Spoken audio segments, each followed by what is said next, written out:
په اذکارو او په معصوره دعاګانو کې بله دعا د دواړو جهانو د سالار صلی الله علیه وسلم مبارکه څه ګرانو عزتمند ورونو او درنو دوستانو دا را نقل ده.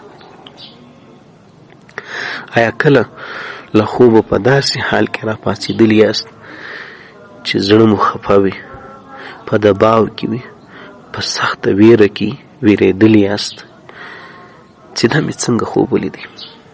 او آیا یا مو داسې ښه خوب لیدلی دی چې تاسو غواړئ، زړه مې غواړي چې هر چاته یې ووایاست؟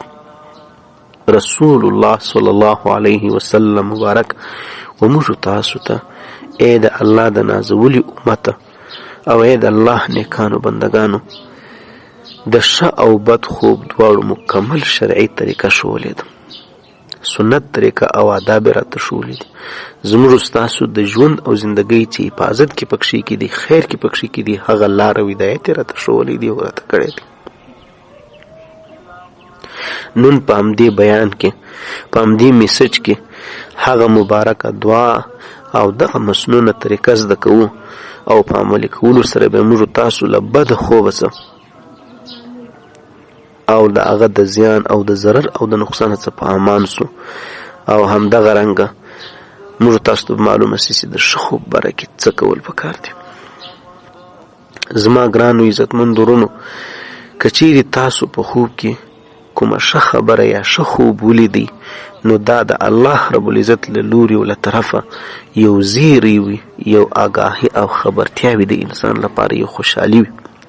په دې وخت کې دا دوه کارونه کول پکار دي. اولنی سم په دستي باندې چې دا راویښ سوې او په یاد دې سو چې ښه خوب دې لیدلی دی، الحمدلله ووایه.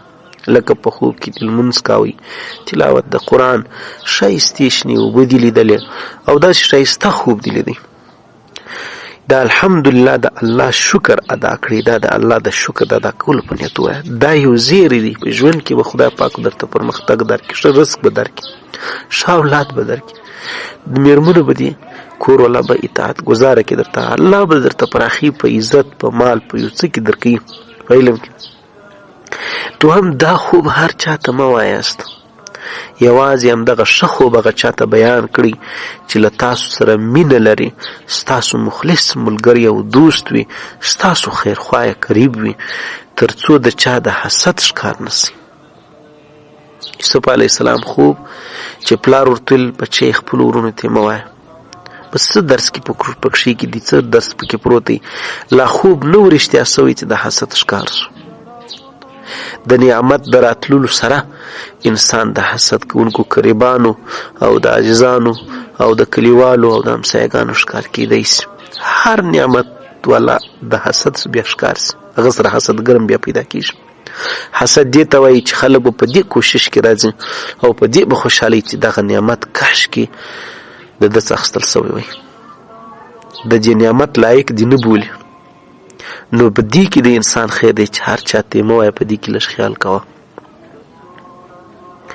خدای ناکرده که چیرې موږ تاسو بیا په خوب کې وویرېدو، بد او د پریشانۍ خوب وي، نو پوه سئ چې دا د شیطان له لوري یوه وسوسه ده تر څو انسان خفه کړي. اسلام موږ ته د دې لپاره ډېره اسانه او برکته څخه ډکه نسخه او د حفاظت لاره ښوولې ده. کله چې له داسې خوبه موږ تاسو راویښ سو، نو موږ تاسو باید دا کارونه وکړو.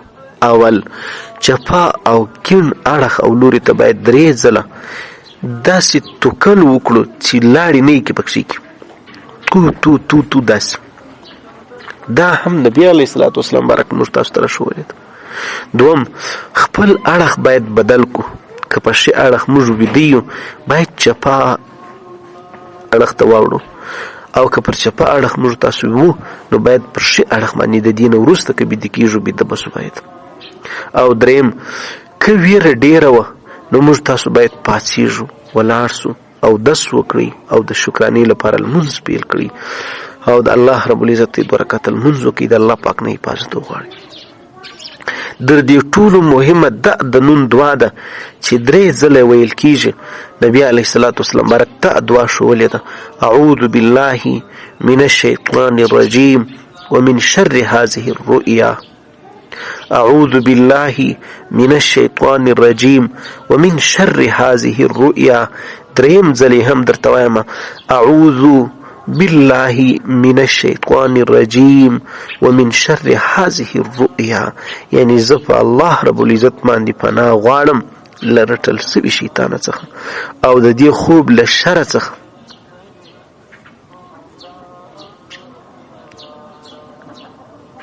ګرانو عزتمندورونو یقین ولرئ کومو دا نبوي طریقه عملي کړله هغه بد خوب به تاسو ته هیڅ کله هم هیڅ ډول زیان ونه رسوي. بد خوب به هیڅ کله هم چاته نه وایاست. دغه حل لاره ده چې زموږ خوږ نبي علیه الصلاة والسلام مبارک ګران محمد رسول الله مبارک د دواړو جهانو سالار او سردار امام الانبیاء صلی الله علیه وسلم مبارک موږ تاسو ته ښوولې د خپل امت. که زما دا پیغام تاسو ته ګټور معلوم سو او ښکاره سو نو نور ورونو خوندو سره هم شریک کړئ تر څو هغه هم له دې سنتو خبر سي او همدارنګه د داسې خبرو د پوکېدلو لپاره او د اصلاحي بیانو لپاره او دغه رنګه د یو ضروري خبرو معلوماتو لپاره له موږ سره ملګري پاته سئ.